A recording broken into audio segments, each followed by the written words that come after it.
Welcome to another episode of Expert Excel with Dr. Chang. For today's episode, we are going to explore how to use the index and match functions. These two functions are usually used in tandem in order to extract the value of a cell from a given row and column input. The index function will return a value and reference of a cell at an intersection of a particular row and column from a given range. Let's see a demonstration with sample data. Notice that the rows and columns headers are numbered. The first parameter of the index is the range of the data that we are going to explore. In this example, it would be from B2 to D4.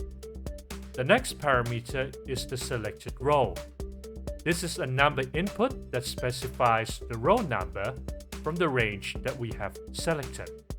The last parameter is the column, which is the number input that specifies the column number from the range that we have selected. The intersection of the rows and columns selected would highlight the cell that would be extracted in the function. Based on the example we have, chicken would be returned to the function. In a real-world scenario, the rows and column headers are rarely in counting number format. Usually there would be a different label for each of the rows and columns. To be able to select the data required, the match function is required to be used with the index. The match function will return the relative position of an item in an array that matches the specific value in a specific order. Let's see a demonstration with sample data. In the first example, we will grab the row header number.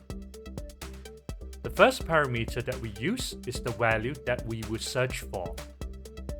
The second parameter is the range of data where we will search the data in which we will use the cells A2 to A5 for the row headers. For the match type, we will have to select one of the options. If we're looking for a direct match, 0 would be used. The results of the match function would tell that the selected ID is found in the second element in the array. This whole process can be repeated for finding the column number that will be demonstrated next. The demonstration of the setup of the worksheet from start to finish to extract any given cell from a range of data using its row and column header is given next.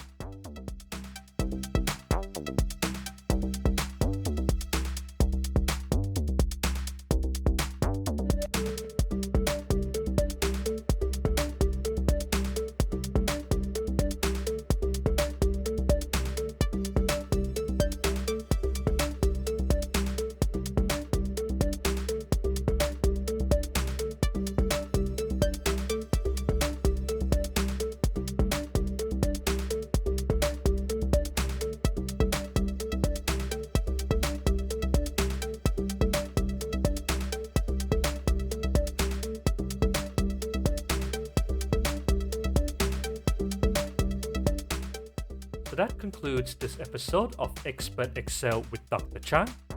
Please don't forget to like, share, and subscribe. If you have any Excel questions, please write down in the comments below. And see you in the next episode of Expert Excel with Dr. Chang.